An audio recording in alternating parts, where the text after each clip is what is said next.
It's 8 p.m. and here are our top stories. From 13 to 39 years old, 9 people killed in a horrific Texas crash. One of them, a college student from Westminster.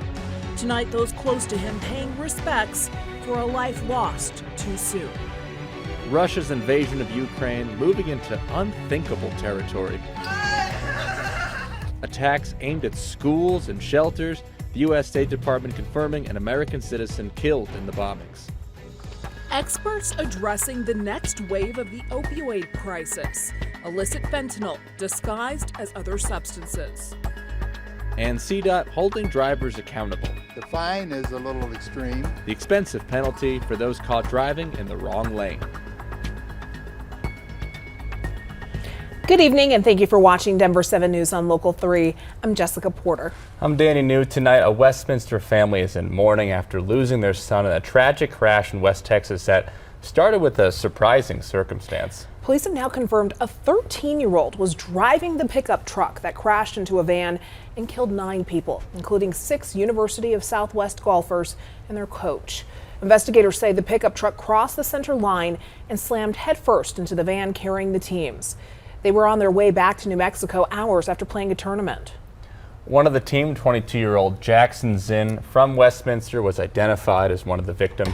He graduated from Ralston Valley High School. A family friend called 22-year-old Jackson Zinn, quote, an amazing human, writing, devastated does not do justice. Just tragic. Denver 7's Sloan Dickey spoke with Jackson's pastor tonight and joins us with more. Sloan? Yeah, the pain of this crash is just devastating for that Westminster family. I was able to speak with their close family friend and pastor Rick Long, who just spoke to the passion that Jackson had for life and sports and school. He was remembered by his pastor as a loving friend and a leader, especially through sports and the golf team he joined in college. He was involved in his church and spent many weekends teaching golf to children with special needs. Though Long told me that Jackson was taken too soon, he said he lived a full life and had a big impact on everyone who he came into contact with. He loved God and he loved people, and he did it with authenticity and with a genuine spirit of care and compassion. And I think that was evidenced in the fact that everybody he knew, Jackson didn't know a stranger. And a memorial service is being planned this weekend at Grace Church. In Denver, Sloan Dickey, Denver 7. Sloan, thank you. And a reminder tonight to move over for emergency vehicles. A Jefferson County deputy was sent to the hospital last night after a deputy's cruiser was hit while investigating a crash along C-470. The deputy will be okay and is now out of the hospital.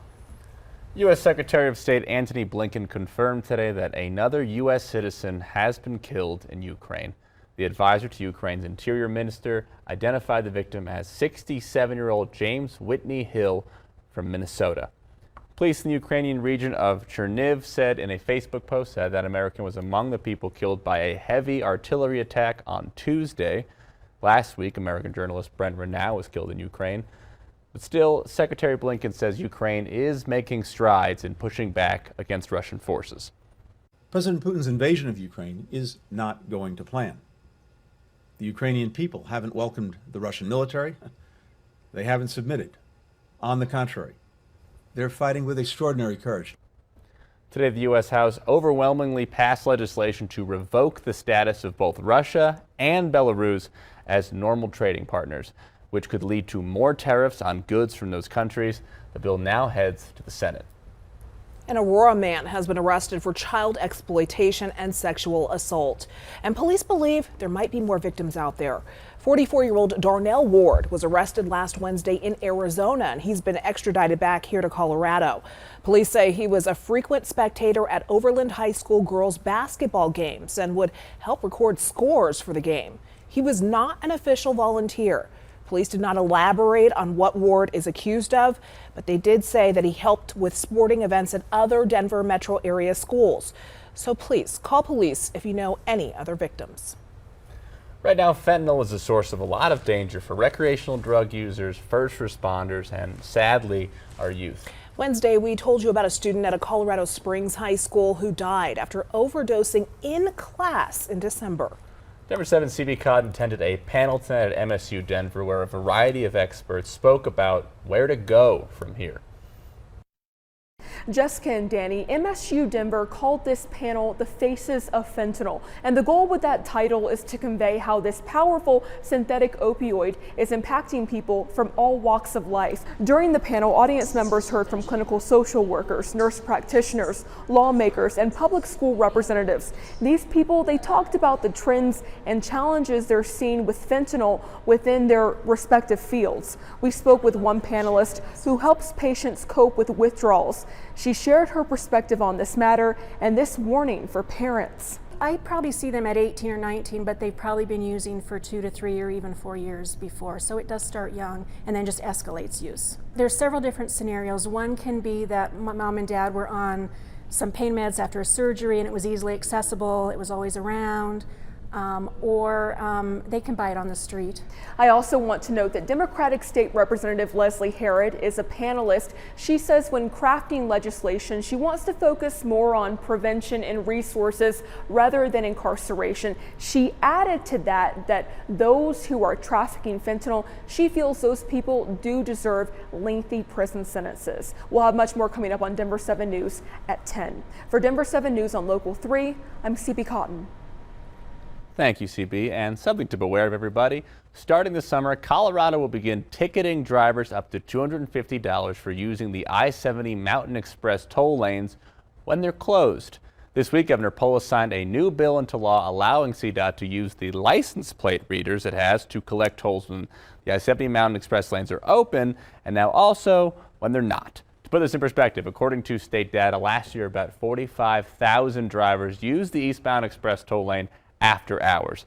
CDOT says drivers who use the lane illegally risk creating a serious crash. Now, one big question from drivers we spoke with between Empire and Idaho Springs is why the toll lanes seem to be closed so often. CDOT says it all comes down to federal regulations limiting the time that they can be open each year.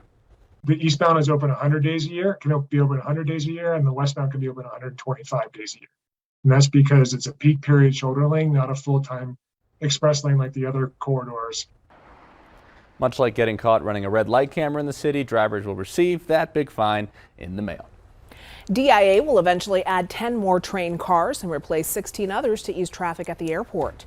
Those train cars were supposed to get here in May, but supply chain issues pushed that delivery to February of next year.